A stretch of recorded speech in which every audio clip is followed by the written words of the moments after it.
¿O no mejorarían con esta reforma laboral? Precisamente en este bloque nos acompaña Jorge Gómez. Él fue ex representante a la Cámara por Antioquia, también exdiputado de la Asamblea Departamental. Muy buenas noches, Jorge, muchas gracias por estar en el programa en Hablemos de. Usted es una persona que también ha sido muy cercano a estos temas laborales, desde el sindicalismo, las centrales obreras. ¿Qué piensa de lo que dice la gente en las calles, que esta situación podría mejorar con la reforma o tal vez no? Bueno, primero un saludo muy cordial para Susana y para ti, Juan Guillermo, y un saludo pues también para todos los televidentes. Y claro, yo he sido cercano a esto porque yo fui, pues, en una época incluso fui fundador de sindicatos. Hay varios sindicatos que yo ayudé a fundar en mi historia de lucha social. Yo estaba oyendo con atención lo que en el Vox Populi que hicieron ustedes, sí, dice la gente, y son cosas tan obvias, ¿no? Hay una serie de teorías, dijéramos falsas, que dicen que si se incrementan los costos laborales aumenta el desempleo. Eso, yo creo que sobre esa teoría no hay mucha discusión. Los hechos hablan de que cuando hay mejor ingreso de los trabajadores, hay más mercado, hay más gente, la gente tiene más plática en el bolsillo, puede comprar más cosas. Ahora, hay unos topes, hay unos momentos en que si son demasiados, pues rompen las empresas, pero Colombia no se caracteriza propiamente por ser un país de altos ingresos. Somos un país de ingresos bastante bajos en el tema laboral. Y curiosamente, mire, de esto poco se habla. Colombia es de los países que más convenios ha ratificado con la Organización Internacional del Trabajo. Colombia ha ratificado 61 convenios con la OIT, pero paralelamente es de los países que más ha recibido llamados de atención por incumplir los convenios, ¿no? Por diversas razones. Hay un conjunto de razones que son por lo que yo llamo angurria de los grandes empresarios y de los monopolios, y hay otras que son de causas de la economía, ¿no? Por ejemplo, estamos hablando de subir el recargo dominical del 75 al 100% y festivo. Mire esto, eso para empresas grandes, eso no es un problema grande porque eso realmente es un incremento de 25 puntos en el recargo festivo y dominical. Pero, por ejemplo, para un pequeño productor de leche, las vacas no tienen festivos ni dominicales. Las vacas hay que ordeñarlas el domingo y el festivo porque si no les da mastitis, se enferman. Entonces, para un pequeño productor, si el precio de la leche está bajo, es ruinoso pagar un recargo de esos, ¿cierto? Entonces, esa es una cosa que si el gobierno no la mira con seriedad y no resuelve el problema de apoyo para las pequeñas y medianas industrias y para el agro, para poder garantizar los derechos laborales que son justos y hay que defenderlos, la economía lo vuelve imposible. La realidad, los hechos y lo que alegan a veces los grandes empresarios apoyándose en los pequeños, es que la realidad hace que la gente incumpla las normas laborales recurriendo al trabajo informal. Y eso es muy grave, porque entonces el trabajo informal precariza más las condiciones de los trabajadores. No es que vaya a haber menos trabajo, es posible que haya menos empleo formal, sobre todo en las pymes y en el agro. Y no sé si hay tiempo para mirarlo más adelante, pero sí, es que aquí hay una cosa que la gente, miren esto que está, esto es una perla que me encontré. La reforma laboral quedó reducida a lo de la consulta. Sí. ¿Cierto? O sea, el gobierno puso en la consulta lo que cree que es los puntos. Y entonces en el punto de apoyo a las pymes, a las pequeñas y medianas empresas, dice que, ya se me perdió. Bueno, dice que a los pequeños empresarios y al agro se les debe garantizar tasas de interés. Y en el proyecto de reforma decía tasas preferenciales de interés. Quitaron la palabra preferencial en la consulta. Y entonces, ¿en qué queda la reforma laboral? En un saludo a la bandera, sí hay que garantizarle tasas de interés, pero ¿qué tasas de interés? Claro. O sea, aquí hay una serie de mentiras por lo menos en lo que quedó reducido la reforma laboral, que es lo de la consulta, que a mí se me gustaría que si tenemos tiempo las podamos desarrollar. Sí, doctor, le pregunto algo y es, bueno, el contexto actual sobre la reforma laboral, al igual que la pensional, la reforma a la salud, se viene hablando desde muchas legislaturas, no solamente de este Congreso, no solamente de este gobierno, varios han querido hacer modificaciones. ¿Y por qué cree usted que en este caso esta reforma podría traer algunos beneficios y todavía trae, como usted muy bien lo decía, algunas dudas que también hablan de que tal vez no se ha hecho un consenso pleno. Sí, ojo, yo insisto en que el recargo nocturno debe empezar a las 6 de la tarde. Bueno, ahí están negociando. Parece que la ponencia que acaban de radicar quedó Sí, a las 7 de la noche. a las 7, sí, señor. Pues es un pequeño avance porque estaba a las 9 de la noche. Y entonces un pequeño avance para las personas que trabajan de noche. Yo creo que hay empresas que trabajan fundamentalmente de noche que aguantan ese incremento. Yo no creo que las empresas de vigilancia se quiebren, porque las empresas de vigilancia son unos intermediarios que le cobran a los clientes de las urbanizaciones y de las distintas empresas por los trabajadores que prestan para vigilancia. Y no se van a quebrar por eso. Y la de los casinos, los griles y eso tampoco se van a quebrar por eso. Pero el problema aquí es el tamaño de la empresa, los ingresos de la empresa. Entonces hay realidades económicas que hacen que pequeñas empresas sí no puedan pagar ese asunto. Entonces en la reforma por ninguna parte se habla de una cosa diferencial para esas pequeñas o de un subsidio y un respaldo estatal para que puedan cumplir esas, porque esa es la realidad económica. Usted va al campo, ¿por qué la informalidad es mayor en el campo que en la ciudad? Porque son muy explotadores los del campo, porque son muy malas personas. No, porque es que en el campo la rentabilidad en Colombia es tan bajita que no permite cubrir todas esas obligaciones. El campo colombiano está sometido a una competencia desleal terrible. La competencia que tenemos, por ejemplo, en leche, esto es una cosa que del gobierno no ha hablado. El 31 de diciembre de este año se acaban los contingentes de importación sin arancel de leche en Colombia. O sea, el 31 de diciembre, el 1 de enero, puede entrar toda la leche que sea de Estados Unidos sin pagar arancel. Y ellos tienen una posibilidad de vender leche más barata porque tienen subsidios y nosotros no. Y en el 2028 entra también esa misma disposición para la Unión Europea, que tiene todavía más leche y más subsidios. Y entonces los lecheros colombianos van a poder competir con esos monstruos europeos y norteamericanos, y fuera de eso van a tener que pagar unos costos laborales que pueden ser mayores. Yo estoy de acuerdo con que paguen los costos laborales mayores, pero que el gobierno proteja ese sector para que pueda tener ingresos decentes y pagar salarios decentes. Exrepresentante, ya vamos a volver sobre estos puntos, pero antes vamos a ver qué preguntas tienen los televidentes para que usted nos ayude a contestarlas. Vamos a escucharlas. Quisiera saber qué posibilidades hay de que esta reforma sea aprobada en el Congreso. Hablemos de... Bueno, una pregunta importante porque en eso estamos, ¿no? ¿Qué está pasando en el Congreso? Yo lo que oí ahora en noticias es que ya acordaron la ponencia y que la van a aprobar. Puede que le peluqueen algunas cosas, no sé. Puede que aprueben un poco de cosas. Hay un poco de esas cosas que están en la reforma que no necesitan reforma. Por ejemplo, estas son cosas que molestan, que indignan con la cosa que el gobierno se ha montado. Ustedes saben, la abogada, la doctora que me antecedió, la profesora, hablaba de que en Colombia hay 9,5 millones de empleos formales. Y miren este dato, de esos 9,5 millones de empleos formales en Colombia, 1 millón son contratos chatarra del Estado colombiano con trabajadores a los que les están pagando, les tienen contratos, órdenes de prestación de servicio o contratos a término definido. Y en la reforma están diciendo que hay que hacer una ley que la ley hay que poner que se privilegiarán los contratos a término indefinido. Yo creo que como la caridad empieza por casa. O sea, el gobierno si no necesita ninguna norma para que esos contratos chatarra se vuelvan contratos decentes. Esas órdenes de prestación de servicio, lo que pasa es que con eso hacen politiquería, contratan gente que no hace nada para que haga campaña política, y esa vagabundería hay que acabarla. Hay que contratar a la gente que haga cosas y pagarle bien y tener derechos laborales, pero el gobierno es el primer violador de la norma, el gobierno nacional y los gobiernos seccionales. 1 millón de contratos chatarras en el Estado colombiano. Y vamos a aprobar una reforma laboral que diga que hay que privilegiar los contratos a término indefinido.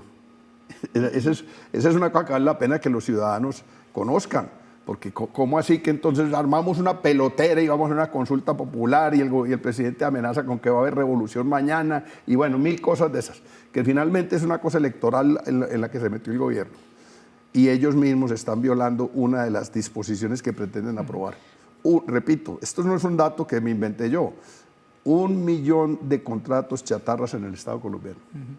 El 12% de todo el empleo formal de Colombia son contratos estatales. Sí, ex representante, volviendo a la pregunta del televidente, también me interesa preguntarle, usted hizo parte del Congreso, conoce muy bien los términos mecánicos de los tiempos y cómo es esto. Se habla de que hay una contrarreloj, que tienen muy poco tiempo para hacerlo, está en comisión cuarta, se radicó la ponencia, vienen unos debates, se vota primero en comisión y luego en plenaria. ¿Cómo ve el ambiente del Senado? Pues si antes hundieron esta reforma, ¿qué puede pasar ahora? No es fácil, pero yo creo que los congresistas debieran tener una actitud de no darle papaya al gobierno. Mire, cuando se hundió la reforma laboral en la Comisión Séptima del Senado, yo no sé si ustedes recuerdan, pero les pido que hagan memoria. Armando Benedetti saltó como un resorte, pero como un resorte, inmediatamente dijo, la primera expresión de Armando Benedetti fue, nos dieron papayita. O sea, casi que hace fiesta Armando Benedetti porque se hundió la reforma laboral. O sea, el gobierno no está interesado tanto en la reforma laboral como en la consulta y en la campaña electoral que puede montar alrededor de unos temas justos, que obviamente son justos, hay un poco de cosas justas, hay poco de cosas que no necesitan ley, que ya están en la ley, y entonces es un embeleco, pero hay unas cosas justas que debieran aprobar. Yo espero que el Congreso no le dé papayita al gobierno para que con los recursos de todos los colombianos arme la campaña electoral del pacto histórico, que finalmente lo que están montando alrededor de la consulta, en la que se pretende aprobar la reforma laboral. Pero ojo, esto es tan engañoso como esto. Si se aprobase la consulta, si el Senado no aprueba esta reforma laboral y este segundo intento del gobierno de hacer consulta, se lo aprueban. Si se aprueba la consulta necesita 13,5 millones de votos, que no son fáciles de conseguir. Ni Álvaro Uribe en el mejor momento de popularidad lo logró. Pero segundo, por lo que aprueba la consulta tiene que volver al Congreso. O sea, esta es una cosa que casi no le dicen a la gente. Tiene que volver al Congreso y el Congreso volverlo ley. La consulta no se vuelve ley automáticamente. Eso dice nuestra Constitución y nuestras leyes. O sea, yo a esta consulta pues, sobre la reforma laboral la he llamado como el bolero mexicano sabor de engaño. Sabor de engaño tienen tus ojos cuando me miran, sabor de engaño tienen tus labios cuando me besan. Porque realmente el propósito noble es una carnada para encubrir un anzuelo que es la campaña electoral del pacto histórico. Pues no tiene mucho que ver con el tema de la reforma laboral, pero creo que ese es el fondo de lo que está pasando. De acuerdo. El representante, ya vamos a volver sobre este tema, me parece que es importante retomarlo. Vamos a hacer una corta pausa y ya regresamos. Hoy estamos hablando sobre el debate de la reforma laboral. Ya volvemos.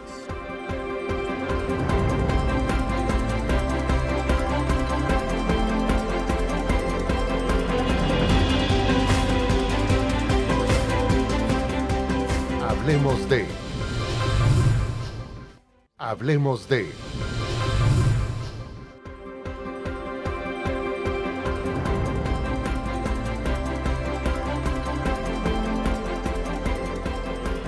Seguimos en Hablemos de, hablando de la reforma laboral y en este caso para responder a la pregunta de si hay tiempo para el debate, si el Congreso, en este caso la Comisión Cuarta del Senado y luego la plenaria, les va a alcanzar para sacar adelante este proyecto. Vamos a ver en nuestro video wall precisamente las fechas y el cronograma que tiene el Senado de la República para estudiar este proyecto de ley. Vamos a revisar entonces los tiempos en esta línea del tiempo, esta línea cronológica. El 15 de mayo, recordemos, revivió la reforma laboral, el mismo día en el que se cayó la consulta popular. El 19 de mayo, es decir, el pasado lunes, hubo una audiencia pública con los gremios donde se compartió la posición de los grandes industriales como la ANDI.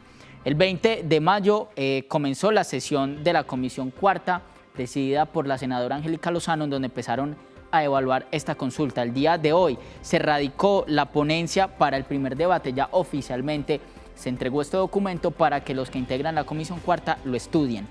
26 de mayo, a partir de esa fecha comenzarán las mesas de trabajo de los ponentes, se empezarán a dar los debates donde también pueden convocar a invitados tanto de las centrales obreras como de los gremios a esta discusión. Entre el 27 y 30 de mayo van a discutir esta reforma, estos puntos de la reforma laboral y vamos a ver entonces el plazo que tienen para votarla. En este caso se debate en la plenaria el 5 de junio, es decir, ya pasa a todos los senadores que hacen parte de esta Cámara Alta y el 1 de julio, es decir, antes de que comience este mes de julio o este primer día, ya debe haber una decisión porque se acaba la legislatura y ya deberá ser entonces en el próximo periodo del Congreso. Frente a esto, le pregunto al ex representante Jorge Gómez sobre estos tiempos. ¿Cree usted que le va a dar al Congreso para debatirlo? Hay proyectos de ley que se han aprobado en tiempo récord. Cuando hay voluntad política es sencillo. O sea, esta reforma ha tenido bastantes debates. Ya dijéramos que si uno fuera a utilizar una palabra, hay suficiente ilustración. Aquí ya es un problema de voluntad política y de cumplir los términos que la ley exige. Por ejemplo, usted no puede pasar después de aprobar la comisión al otro día a debatirlo en plenaria. Tiene que pasar 10 días. Entonces, ese tiempo hay que respetarlo. Porque la ley quinta, que es la ley que rige el funcionamiento del Congreso, lo estableció así. Y bueno, hay que respetar la ley. El tiempo da. Y si hoy, yo lo anticipo, si ya hubo acuerdo en la comisión cuarta para presentar una ponencia unificada, de ahí para adelante eso sale, como decimos en Antioquia, como Pepe Guama. Porque hay un acuerdo entre todas las fuerzas políticas. Claro. Ahí están todos los partidos de oposición, los independientes y los de gobierno. Y si sale una ponencia unificada, ya es una cosa de trámite, eso sale volando. Yo estuve en el Congreso 4 años y había leyes muy importantes que nunca se le dio ni siquiera primer debate. Porque no había interés, porque los que eran mayorías decidieron que no se le daba debate. Y hubo otros proyectos que salieron volando, a pupitrazo limpio, salieron rapidito. Y repito, si hay consenso en la comisión cuarta, sale volando y no hay manera de que la hundan, porque si hay consenso en la comisión, es obvio que las fuerzas de la plenaria también van a tener consenso. Bien, ex representante, usted ahorita pues, nos hablaba del tema de la consulta popular, que yo creo que ha causado muchísima controversia paralelamente a la reforma laboral. Cuéntenos qué está pasando en este momento con esa consulta. ¿El gobierno sigue buscando la consulta popular por encima de la reforma? Sí. E incluyó unas preguntas nuevas de un tema que nada tiene que ver, que es la salud, claro, que interesa, pero que nada tiene que ver. Claro. Es que al gobierno le interesa la consulta, no la reforma. Eso es lo que yo creo que hay que explicarle a la gente. Si el gobierno quisiera tanto a los trabajadores, ya había sacado los decretos que amenazó sacar el doctor Sanguino. El doctor Sanguino, a voz, a pulmón herido, pues gritó el día que se hundió la reforma laboral que ellos tenían facultades para sacar unos decretos para que las cosas que estaban en la reforma laboral, muchas de ellas se aplicaran de inmediato. Y es verdad, hay cosas que requieren un simple decreto. De lo que está en la reforma, hay cosas que con un decreto se resuelven. ¿Por qué no lo han sacado? Esa es una buena pregunta. Si quieren tanto a los trabajadores, ¿por qué no han sacado esos decretos? Porque no quieren la reforma, lo que quieren es la consulta y hacer politiquería con la plata de los colombianos y montar la campaña electoral del pacto histórico y del candidato que vayan a tener el año entrante. Entonces yo creo que aquí hay que decirle a la gente que aquí hay un poco la figura del anzuelo y la carnada. Un pez se convierte en pescado y va a la paila y lo fritan, cuando de pendejo piensa que un gusano gustoso que le está ofreciendo un pescador es comida para el pescadito y resulta que es para que lo muerda y muerde el anzuelo. La consulta y los derechos de los trabajadores se han vuelto en una carnada gustosa para que la gente salga a decir que los derechos de los trabajadores, claro, hay que hacerlo, pero lo que está es oculto detrás de esa bella figura es la carnada de la campaña electoral del pacto histórico. Y yo creo que eso sí hay que decírselo a la gente con claridad, porque los hechos demuestran que el gobierno tiene más interés en la consulta que en la reforma propiamente dicha. Repito, hay decretos que ya se pudieran haber emitido y no los han emitido. ¿Por qué no los han emitido? Pues porque están esperando que se caldeen los ánimos y que todo termine en consulta, claro, no en reforma. Representante, y hay que separar una cosa de la otra. O sea, es importante y yo creo que acá hay muchos consensos, inclusive esta mañana la ANDI, el presidente Bruce McMaster acá en Medellín, decía que están dispuestos a aceptar varias cosas. O sea, ya se ve más consenso y esto es un tema que sin duda a todos le interesa, mayores derechos laborales, hay que mirar el tema de las empresas, pero el gobierno lo ha llevado a unos términos políticos que hacen que la discusión se desvíe. Sí, es muy posible que el gobierno la ponga en punta y al final en el debate en el Congreso exija tantas cosas y no haya posibilidades de conciliar que se le dé papaya para que se tenga que volver a votar la consulta, con un problema. Esa consulta que radicó el gobierno la semana pasada, la radicó el ministro de Salud, que no tenía facultades para radicar proyectos de consulta. Pero además tiene plazo el Congreso para definir sobre eso hasta el mismo día que se acaban las sesiones, hasta el 20 de junio. Aquí hay una especie de embudo de cosas que no sé cómo le irá a resolver pues el Congreso, pero yo creo que debían despachar rápido esa votación de esa otra consulta, porque si no se vuelve un enredo, porque, ojo, si el Congreso no se pronuncia sobre la consulta, el presidente sí la puede convocar por decreto. Exacto. Si no se pronuncia, si no dice ni que sí, ni que no, ni quizás, la puede citar por decreto. Entonces deben pronunciarse que sí o que no, pero deben pronunciarse antes del 20 de junio. Y si a la par está marchando la reforma laboral, yo creo que lo procedente es que digan que no. El representante, ¿qué viene en los próximos días? Ya la fecha es muy próxima, 20 de junio. ¿Qué pueden esperar los colombianos? También de hoy a mañana se esperan decisiones, que comiencen esos debates. ¿Qué pueden esperar los colombianos? Yo creo que lo que debemos esperar y exigir del Congreso es sensatez en esto, porque aquí hay cosas muy sentidas para la gente que es una bobada que la sigan aplazando, que la sigan diciendo que no, cosas que se pueden aprobar y que no van a desbaratar el país, ni van a acabar con 500.000 puestos de trabajo. Eso es un cuento que se inventó algún funcionario del Banco de la República, pero eso no tiene asidero en la realidad. No es cierto que se vayan a perder 500.000 puestos de trabajo. Es más, es posible que se pierdan unos y se ganen otros. Eso en el mercado laboral no siempre todo es que se perdió. Lo que puede perder por un lado se puede ganar por otro. Eso finalmente no es verdad. Y creo que hay que bajarle al gobierno esa agresión y esa amenaza permanente de que se va a brincar por encima las normas y va a pasar por encima de la gente. Yo creo que la manera es que entre un poco en sensatez el Congreso y apruebe una reforma laboral. Puede ser que no sea la ideal, porque mire, esta es otra cosa de la que poco se habla. El gobierno mismo acordó con los ponentes en Cámara eliminar todo el capítulo de los derechos colectivos, o sea, de los derechos sindicales, que era el más importante de la reforma laboral, que era poner en la ley una serie de convenios que Colombia ha firmado en el marco de la OIT y que no los ha implementado, de derechos y garantías sindicales, de negociación colectiva, etcétera, etcétera. Y eso lo eliminaron. Y ese es más importante que los derechos individuales. Y lo digo categóricamente. Los derechos individuales de los trabajadores dependen de la situación de la economía y de las relaciones personales del trabajador con el patrono. Pero cuando hay sindicatos fuertes, la cosa es distinta, porque entonces ya hay una fuerza, un contrapeso que hace que los derechos de los trabajadores tengan una especie de guardián, una especie de quien lo cuide. Y eso lo eliminaron. Tanto quiere el gobierno a los trabajadores que eliminó todo el capítulo de derechos colectivos de la reforma laboral, que era el más importante. Sí, doctor, para terminar este programa una pregunta rápida y es, creo que esta reforma toca unos acuerdos fundamentales que mucha gente está, por supuesto, a favor de los derechos trabajadores, pero se podría decir que la reforma sí, pero no de la forma como el gobierno está pretendiendo hacerla, o tal vez como con el ambiente político que hay en torno a esta reforma. Sí, lo está utilizando el gobierno para caldear los ánimos y para pescar en río revuelto. Eso es muy desafortunado porque enturbia la discusión.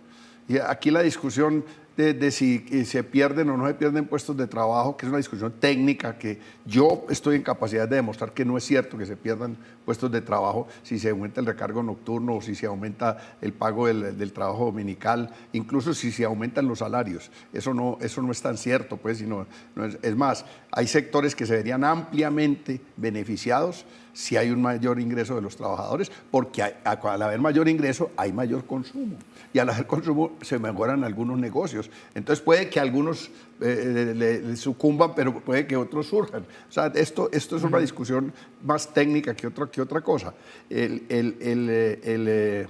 La conclusión final es que desafortunadamente el gobierno ha convertido los derechos de los trabajadores, en este caso, como una carnada para pescar electoralmente incautos, y esto sí es inaceptable. Bien, ahí estaba el exrepresentante a la Cámara, Jorge Gómez. Gracias por estar con nosotros esta noche. No, a ustedes muchas gracias y un saludo muy cordial a todos los televidentes.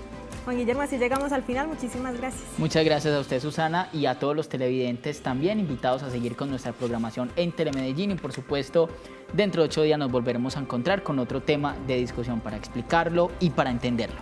Así es, que tengan feliz noche.